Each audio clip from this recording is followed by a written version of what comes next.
Welcome to the Vito Radio Show, where we rethink the future of farming. Here we share unique stories about food, food production, and we talk about how to make farming future-proof.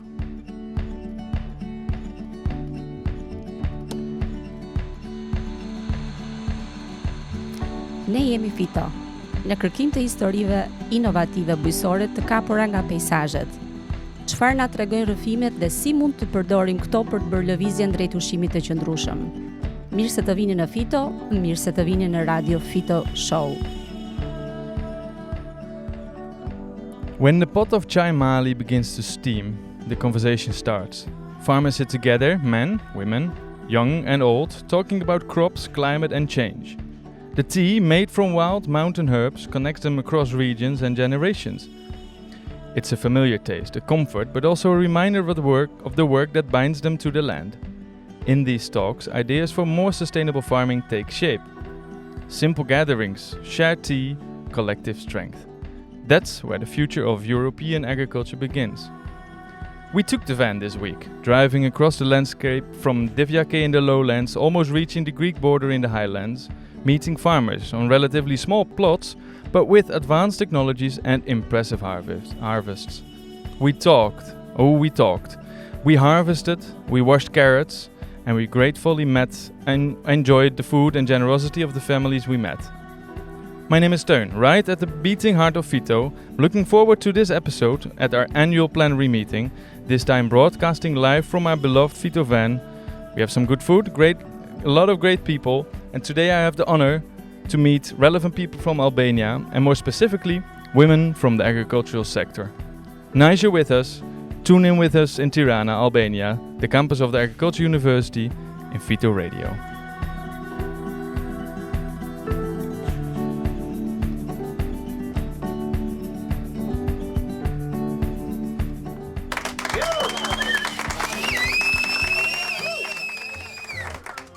Okay, there we are. Another Vito Radio show, from another spot, but from the heart of society, where people meet food and people meet each other.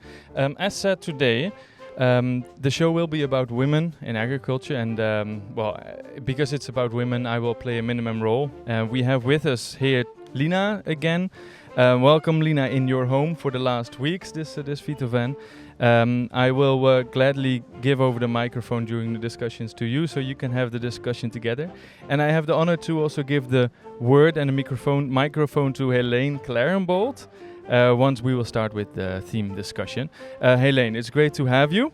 You are the owner of CorePage, which is, I describe it as an advisory company assisting projects in their inclusivity, in an inclusive approach.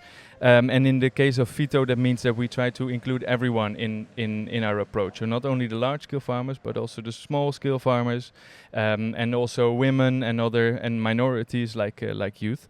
It's great to have you. I appreciate that you came up with this idea of having a Vito radio show just about women in agriculture. Can you maybe how did you come up with this idea, and maybe you can explain that by using numbers from research or from the project Vito? Yeah. Thank you, Teun, for giving me the opportunity to say something about this. I'm happy to have participate in this great Vito project, where I support the inclusive approach to prevent us from missing out people based on their gender, age, or cultural background. So for the user needs assessment and for the application development, we count stakeholders disaggregated on gender and age. And at the user needs assessment, for example, we had like 20% women and 11% young stakeholders, both men and women, of 607 persons in total. And for the application testing, the advancing, the task force, we had like 40% women. So it's getting better. And we had 20% young stakeholders, so of 121. Total. And you are assisting us in getting those numbers, right? And is that needed? I know the answer, but why is that needed? Well, because women are often not heard, and so that's why we have a kind of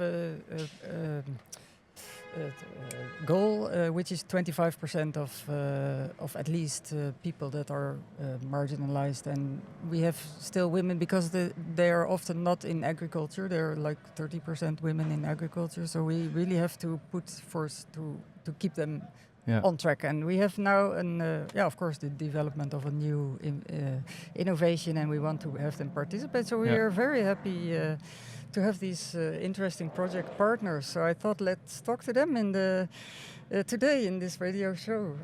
That's great. And indeed, I really appreciate it, because usually you would sometimes forget about minority groups or indeed the women, and by just putting the focus on that, you push, you stimulate, you encourage partners to also mind that. In this episode, we have women from across the agricultural scene. I'm very happy to have all of you. It is an honor. We have from ATTC or the QTTB, Dr. Suela Spahiu. You are the head of science of the seed sector at the Center of Agricultural Technology Transfer. You are helping farmers with orchards and vineyards with advice and research. We've seen all your work in the past week. It was really wonderful to see your work and to have you in the field with us. Thank you for being here. And also together, or here with us today is Dr. Romina Koto, associate professor and vice rector for international relations and communications at the University of Tirana. So we have a knowledge institute and a university here with us today. We are doing this show with many different people, and we're all here with one mission, which is Fito Radio. Okay. Unë jam Fito. Unë jam Fito. Unë jam Fito. Po është ardhë në vete të bësh bërsi.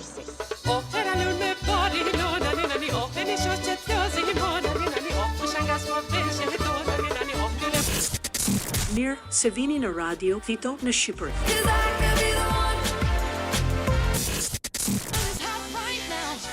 Okay, so proud to have our local expert here on the Fito table. It's time for the real discussion on women in agriculture. It's time for... In this episode, we're diving into the theme of... Women in agriculture.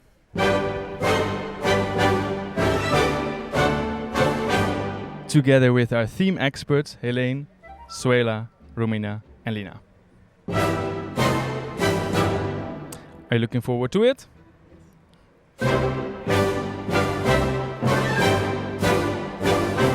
Yeah, so I'm gladly fading out here. I'll give the mic to you, Lina, and you can start with this discussion. Thank you. I will hand it right to Helene, who is the actual host of this episode. I would like to ask the first question to you, Suela. It is about dreams and needs. Starting with a personal question, how did you get into agriculture? Yeah, first of all, I would like to thank you, all of you, for inviting me to the Radio Fito show. It wasn't something planned, it just happened. It started with curiosity and a chance of pure opportunity. After finishing my study at Agricultural University of Tirana, I got the chance and the possibility to study at the Mediterranean Agronomic Institute of Bari in Italy. That experience opened my eyes to a whole new world of sustainable agriculture and rural development.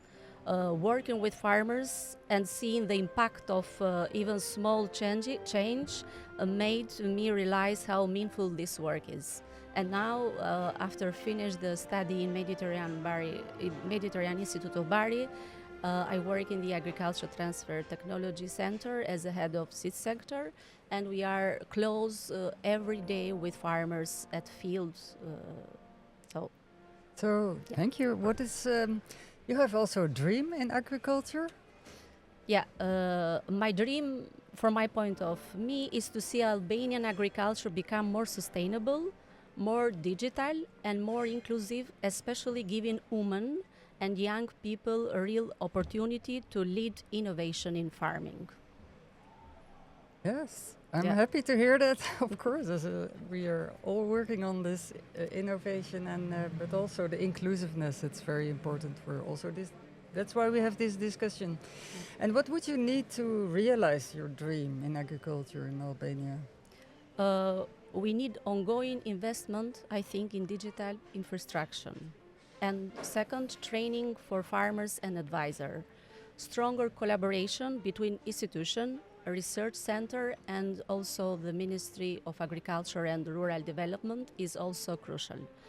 And of course, stable support from international partners helps turn good ideas into lasting policies. Yeah. Very great. Yeah. Thank you very much. So I would like to ask Romina now about breaking barriers. For example, lack of access to land and control over land are known barriers for women farmers. So you once wrote that tenure rights are crucial, and for the financial aspect, more independence would be helpful.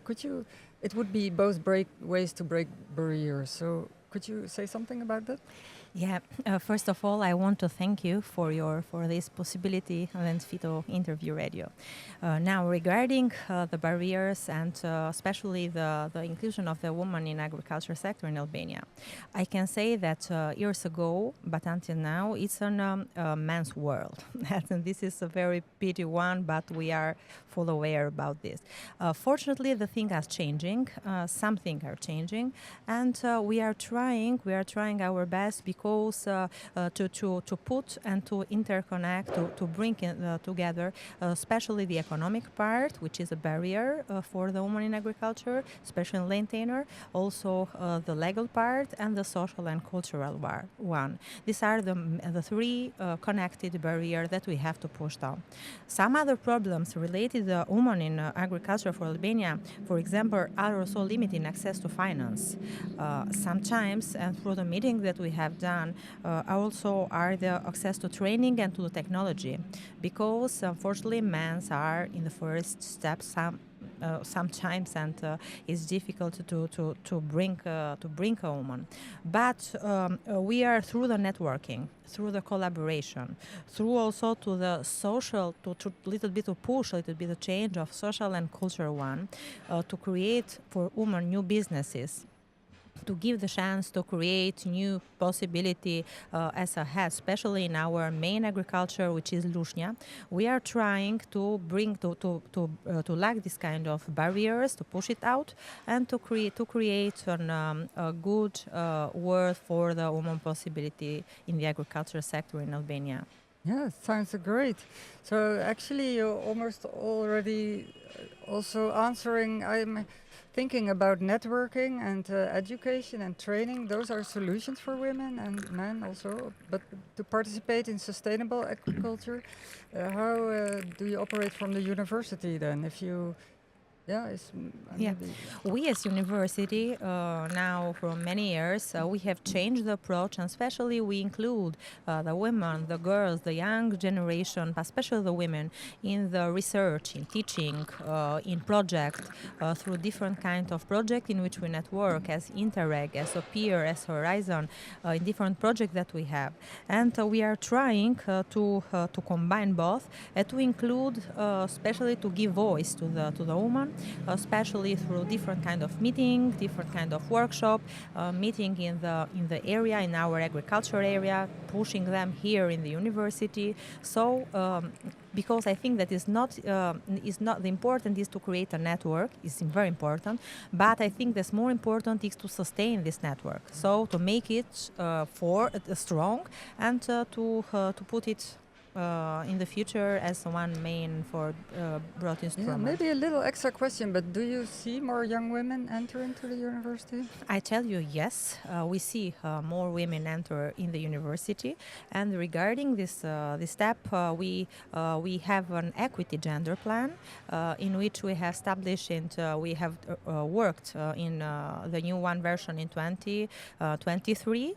This is not only a document which will bring us to the project and so on, but more or less is a instrument which help us to create the objective, to fulfill especially our main area of interest, which are, for example, the gender equity to the leadership and decision making. So this is a very good instrument also taken from the rector. We are two vice rector in the two vice rector and one vice rector in the university. So two women, huh? Two women, Yeah. two women, Yeah, two women, that's two great. women. Yeah, Nice two word. women. Also, we have the new recruitment. They are based more women. We try to engage them. Another one is the balance in study and literature, which is also very important, and we are promoting women in this one.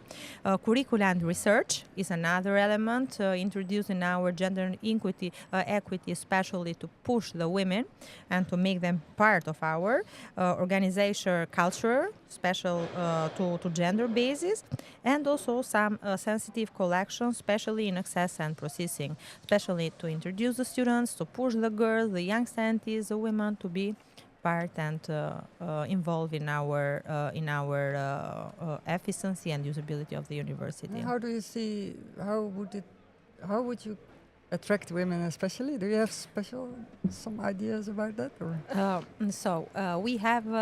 We are trying to I think that working together, because sometimes it's difficult to work together, but we work together, we bring them in project, or we share common interest, we organize, for example, events together. For example, one of them in different kind of project, we make like a Women in Science Day. We'll try to promote, to put together, and to collaborate, to networking, to make strong the networking part. Yes. Well, sounds really great. I'm really impressed. Yeah. Mm-hmm. Very nice. Maybe we can quickly also say what happened while you were talking. We got a Chai Mali here. So the past few days we've been in Albania, and we learned that Chai Mali really is something that all Albanians know. We had a little bit of a story also in the introduction of this radio show. So yeah, like we can all take a sip, and I just wanted to ask, like, because Suella, actually, I know that she also drinks Chai Mali, usually without honey, but she did try honey a few days ago. So how do you drink your Chai Mali? Do you drink Chai Mali? We drink it usually, especially me and my children also, but with honey. With honey, okay. So yeah. You can do if you want. It's for sure a really delicious tea, and I heard also, especially in winter, people really like to drink it to stay healthy. Yeah. So thank you very much for introducing us to Chai Mali. We might take some home also. Okay. Sure. Yeah. Thank you very much. Thank you very much. Thank you to you. A pleasure, and hope to take other possibility to share this interview together. So thank you very much. Pleasure. Any more questions from your side, or any just out of curiosity? Well, maybe curiosity. You can continue if you want. I was thinking you do internships also with the university, so you have a kind of collaboration. Do you also see that more women are coming to these internships, or? We have collaboration with the University of Agriculture. We do a lot of activity together, especially for the project, Phyto project. We have been with Romina and the other parts of the Agriculture Transfer Technologies Center, UMONS. We have been involved in many meetings with the farmers, UMON farmers, to promote Phyto. Yeah, well, thanks a lot. Yeah. Very interesting. Yeah, yeah. Okay, I also really like to see in the past days too. Wherever we went, we also assisted one of, I mentioned it in the introduction, wash the carrots also with the woman in agriculture, and it was nice to feel their passion and to hear we have beautiful quotes as well from them. So yeah, thanks a lot. Is that it for this part? Okay, then we can continue, and maybe in the meantime we can indeed swap the seats, and you can ask the next ones to come, Ermelinda and Julia Sophia and Alessandra, and then we move to the quick van update. Thank you.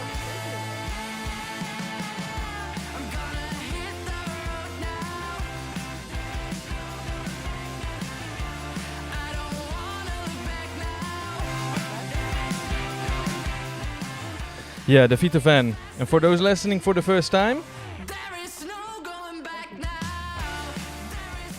to go around to meet as many farmers as possible, we have a van. And it's passing by markets and farms. And in every episode we check where it is and what it's doing. And for sure, it's also hitting the road now. And we have survived the past days, right, Alina, in the van. So let's take some time for that. On the road again. Vito Radio. Unyam Vito. Unyam Vito. Yes, because in the past days, well, actually the past weeks, you've been using it already, Alina. Yes, we've been using the van. It was actually at our partners in Hungary, in Budapest, at Ömki. So we picked it up there and drove it down to the plenary meeting here in Albania. So driving through a little bit of Croatia, then Bosnia-Herzegovina, where you already see the landscape changing to a lot more fragmented land, a lot of very small plots, but lots of agriculture. And then we crossed through Montenegro to Albania. And in Albania, we met with our partners from Cambisol to start collecting material for one of our next Vito stories on Albania, where we will talk about land fragmentation. Yeah. And we've seen them, right? The fragmented fields, many of them. We've seen a lot from the country. We've been everywhere, it feels. And then the next step, so this is the last week, but the next step will be, hey Lane, you're going to drive the van, at least together with someone else. That's also, I really appreciate it. It's really nice to have you on the van as well, taking it back to the Netherlands for its yearly checkup. Do you have any specific plans that you want to do? Yeah, we are trying to divide the 5 days that we have in 5 hours each day, or 5.5. I heard that sometimes you need to take a little more time. Yeah, we have to also stop sometimes and take fuel and so. Yeah. But yeah, no, Yeah. it's. Looking forward to that. Very Okay, that's much. great. I'm looking forward to the stories and the thing that you will be sharing with us, hopefully as well. It's good because we swapped seats already, so we are ready for the next step as well. Vito Radio. Unyam Vito. Unyam Vito. Unyam Vito. Po është art në vete të bësh bërsi.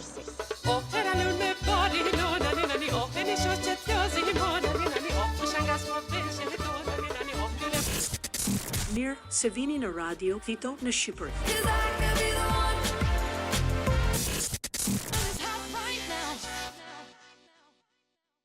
All right. Yeah, so I'll give back the word to Alina and Helene to continue the conversation with two new guests. Happy to have you. So hi, I see you here. It's Giulia Sofia from Italy, Lab Water Management Institute, and we have Ermelinda Pereira from Habitat Portugal. So we're really happy to meet you here. And yeah, I would like to start actually the questions. Giulia, can I start with you? Yes, please. Welcome. You're also an active partner in the Vito project, and you're able to reach many farmers by working for the consortium that addresses the irrigation needs of farmers through equitable allocation of water resources, and you have like 103 municipalities in your district. So my idea is question is how do you get farmers involved in the developments like the Vito application? It was a learn step process, actually. We didn't think about targeting specifically at the beginning, but then as we learn about farmers in our area, we realized there's a lot of women-held societies of farmers and realities. So I was thinking, how do we get them involved? And then I thought to become more personal. So I would introduce myself, explaining, I'm not a spammer or someone that is looking for services or providing you anything. And I really looked into your farm. So I would use their name, hello, this is me. I saw you have a farm with this type of production, and I'm really interested in knowing more. And then I would try to explain them what Vito is and where we are hoping to get with Vito at that point. And I feel like being more connected directly, that helped a bit more to open doors. Also because I feel like they understood that we knew what they were doing. We didn't just use them randomly because we found them random places. We were interested in their real activities. Yeah, sounds good. And so that were also the women that were listening then and feeling more comfortable when you just have your discussion with them.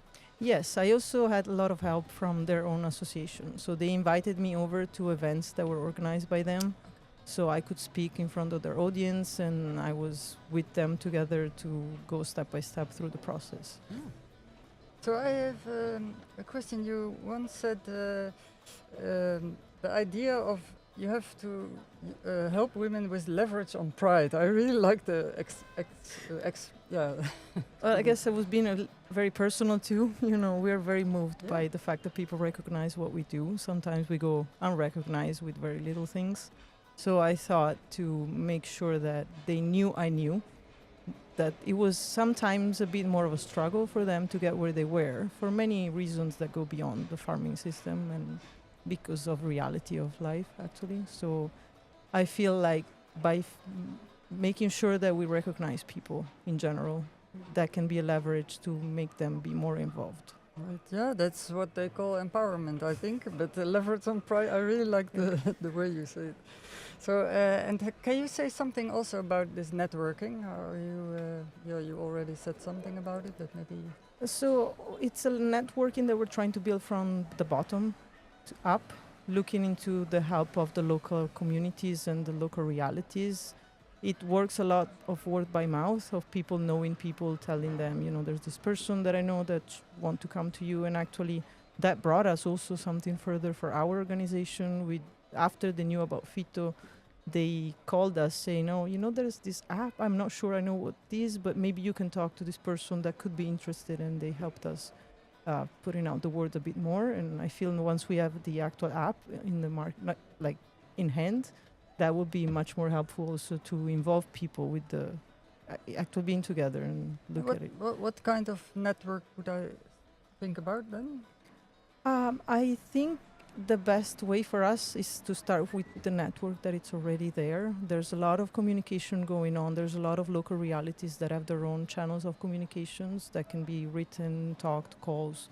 And instead of creating a new one, we are trying to chime in into what they have already so that even our message can filter through their words. But do you know if are there like women networks? Oh, there are, yes. There are local women network for some association. They also do a lot of didactic farms, I don't know, or schools for in the farm for families, and they are very well organized. And can you reach out to them also? Yes. So you did also? We tried and we're going to try harder.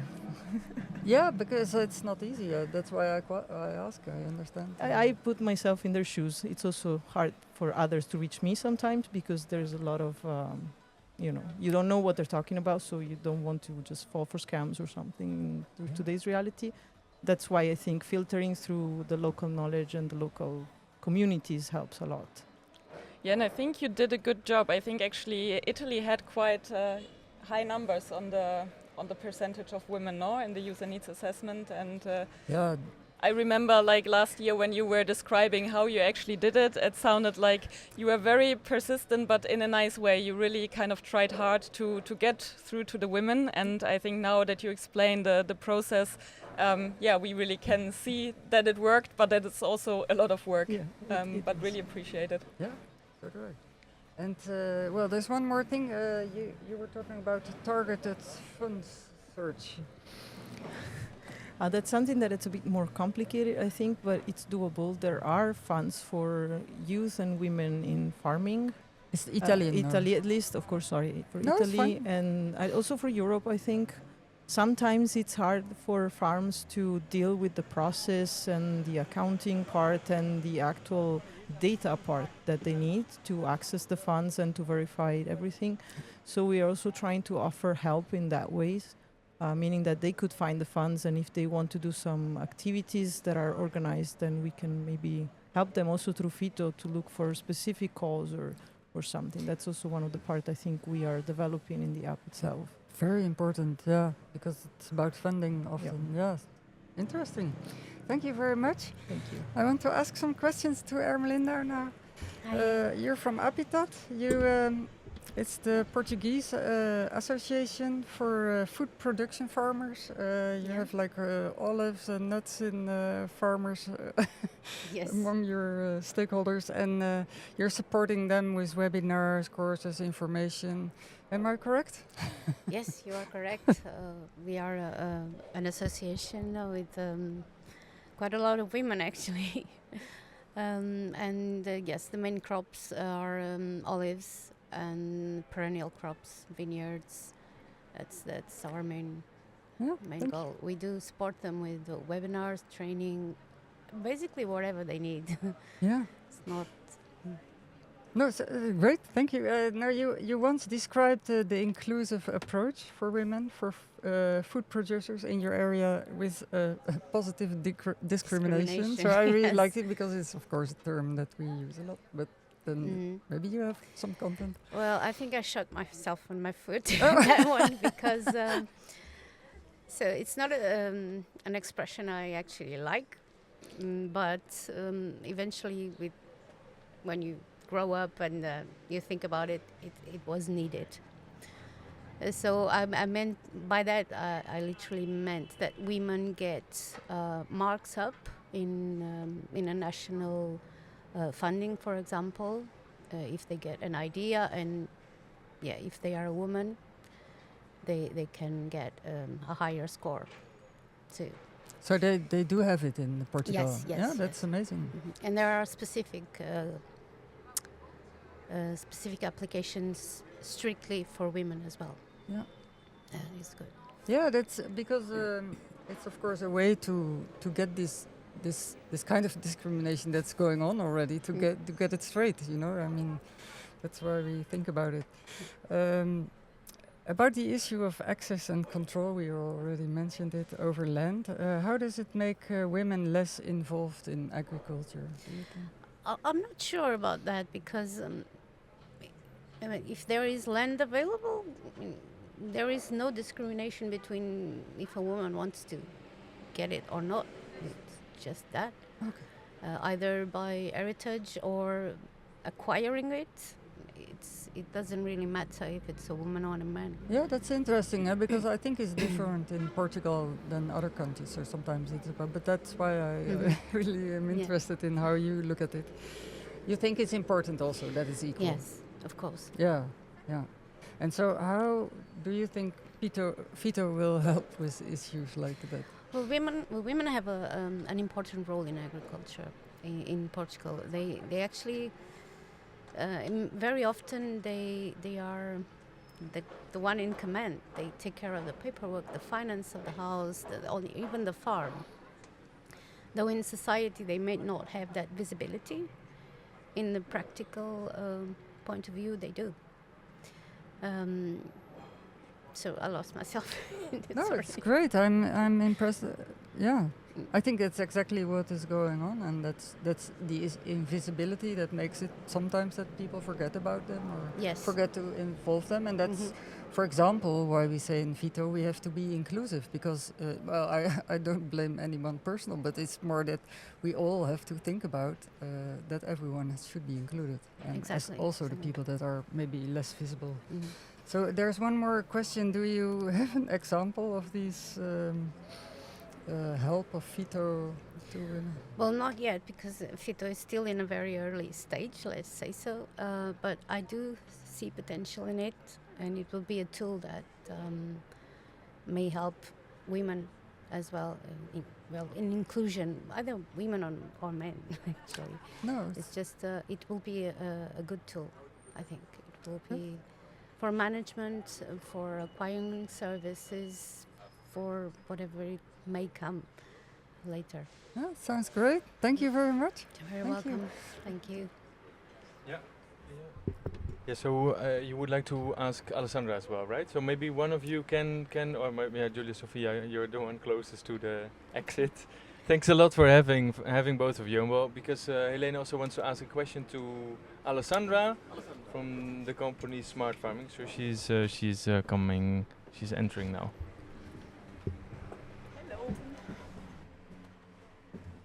Hi, Alessandra. Great that you were able to come also from Smart Farming. Thank you. You were the one of the dashboard, impressive of the numbers. I'd like to talk with you about your idea of an environment. You mentioned it once in a paper that I read, where women can freely communicate, share, or connect. Could you say something about that? Yeah, so first of all, thank you for inviting me. It's very nice to be here. Yeah, I think when it comes to an environment where women can freely connect and share, the first thing is to really build that enabling environment. And by that I mean that the first step should be always on recognizing that there is a diversity, right? So the women are not just a group of women, but they have different background, different experiences. And and they also play a different role, right, in agriculture. And so if you acknowledge that, you can really ask them to also play a role and to empower each other and to build from each other. So in a way that you can really optimize and build on that difference. Yeah, so I'm really happy that you mentioned the diversity, because that's actually an issue. We always say equality, and then it's easily about numbers, but diversity is at least that important, because women might have different thoughts about things or different needs. Exactly. So, yeah. Yeah, also within groups, I also really like that, because then often we talk about women as if they are just one group, but they are of course also very diverse. So it's really nice to highlight that also within that group there's of course also still a lot of different needs. Yeah, and heterogeneity, so it's good to recognize that, Yeah, so, well, we have had a lot of questions already, I don't know. Is there something else that you want to share? We do have time if you want. If you want to discuss something, or Lina, maybe you? Well, I have one extra question if you want to try to... It is about digitalization of farming. What do you think? Would it work in favor of women? Can I ask a question to you, Alessandra? Or maybe both of you? Maybe you haven't thought about it. You have a thought? Yeah, I think for sure it can equally empower women and men, farmers, right? And as I said, what's important in technologies, if you want to target and empower women, it's important to always account for their input. So one way would be of first understanding what they want to see in that technology, in a way that then you can really build and co-design with them. And as we said, right, it would be also a nice way to have technology as an enabler for them to share, connect. But do you think for this process that you need a kind of separate sessions with women, or? For sure, yes, I think so. Then it always depends on the context, but what we did in Fito, right, and what we want to keep doing when you develop any sort of technology or product is to, again, going back to step one, so acknowledging that there are differences, and maybe that could be, for instance, if you want to do sessions where women are actually only tackled and you can talk to women like as a group, so that they can feel more empowered and more free to share their ideas. Yeah, that was the idea. Yeah. Great. Yeah, I'm ready. Thank you, Alessandra. Yeah, anything to add, Alessandra or Melinda? Sorry. No. I agree with Alessandra, and just it depends a lot on the context that they are in. The need of gathering them, just women or just men, might sometimes be helpful because they might feel more comfortable being among their own group, if I can say so. That I don't like to say it, but but you can say so, I think. Yeah, but you can find it easier to communicate if they are among women. So, yeah. Is that something that we can facilitate, you think, for Fito? I think so, yes. That's a great end for me. Let's go with that. Yeah, I really look forward to working with you. Thank you. Thanks a lot. Very inspiring, all stories. I mean, this is the first radio show that we really do on this topic of women in agriculture, and I think it's very nice also to give women the floor also, I think, because, sometimes we are a bit more quiet. We maybe often listen in situations and don't always speak up. So sometimes it's nice to give the floor to women and also have this positive discrimination. I also don't like the term, but I think sometimes, unfortunately, it's needed. So I think it's really nice also, Helene, that you came up with this idea of doing a radio show on this topic. Indeed. Thank you very much. Thank you. Thank you very Yeah, much. and explicit time, taking time for that to discuss. I enjoyed listening, and I think it's a good thing. So thanks again, Helene, for organizing this. Let's take a bit of time now to indeed swap the seats again, so we can give other people the opportunity as well. It's nice meeting you, and see you back in a few minutes. Unë Fito. Unë jam Fito. Unë jam Fito.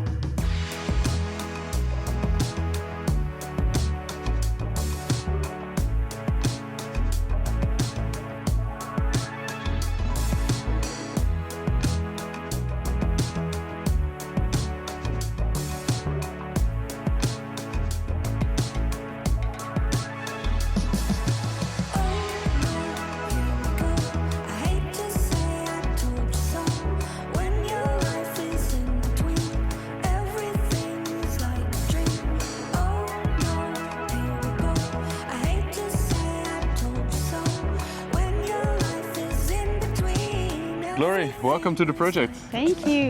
What are you going to do with us? I'm the new postdoc, that's what everyone calls me. But I'll really be looking at the user needs assessment, some of the past study that's been done, and making KPIs, key performance indicators, and ensuring that the aims of our project are actually achieved. So basically impact monitoring, and ensuring also that the groups we are targeting are met. So I think there are so many moving parts, but I'm the glue that comes to bring everything together. So think of systems. Yeah. Welcome to the project. Thank you. See you.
Yeah, so welcome back. We did a nice seat swap, and we have invited. So we finish. Let's also make that clear. We finish a bit the topic of this episode, right?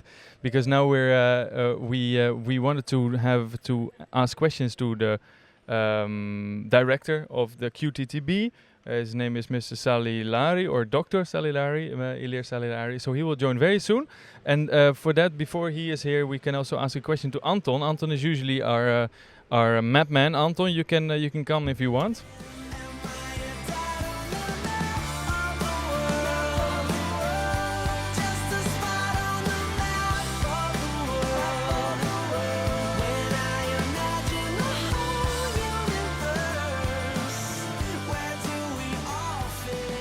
Yeah, so Anton, you cannot. You can actually hear us. We cannot see you, so you can.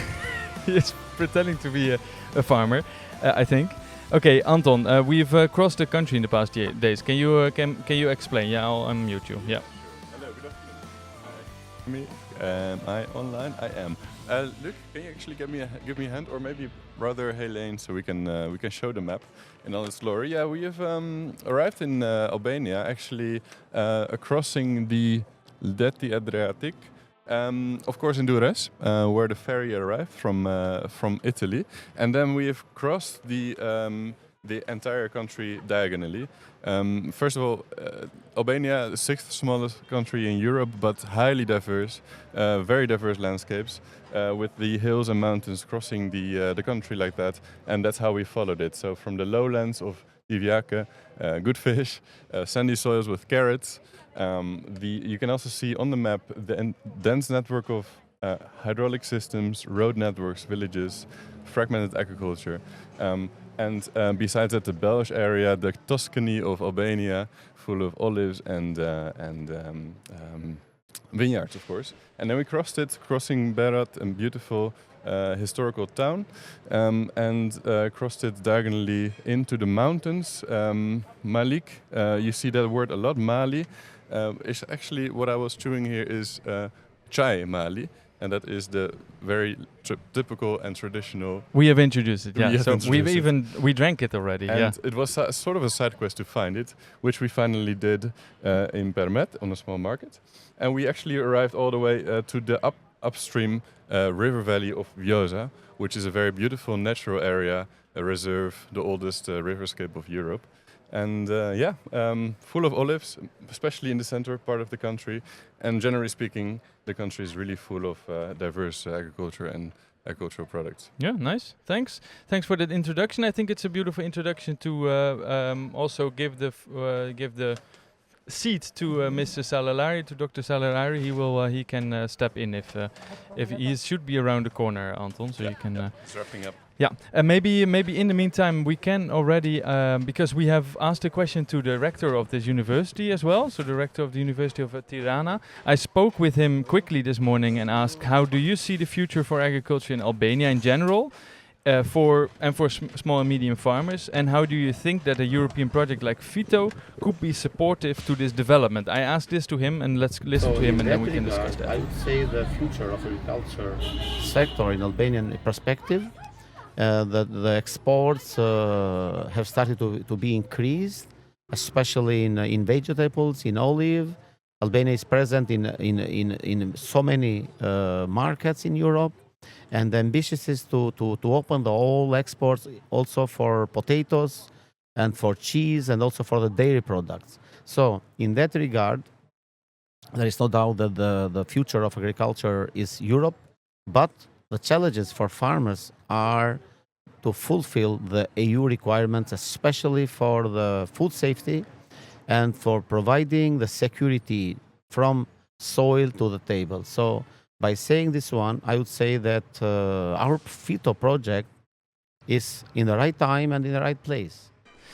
Yeah, so that was Dr. Salaku, so he's the director of this university. I asked this question this morning. With us on the table we have Luc Fleskens and we have Dr. Salilari from the ATTC. I'll leave it up to Helene again to introduce you to each other and to start the discussion. Good afternoon. Very much welcome. I'm happy that you could pass by and have some word with us. Do you see whether FITO EU project influences the practice of these agricultural technology transfers center? Does it influence the practices of the center, the FITO project?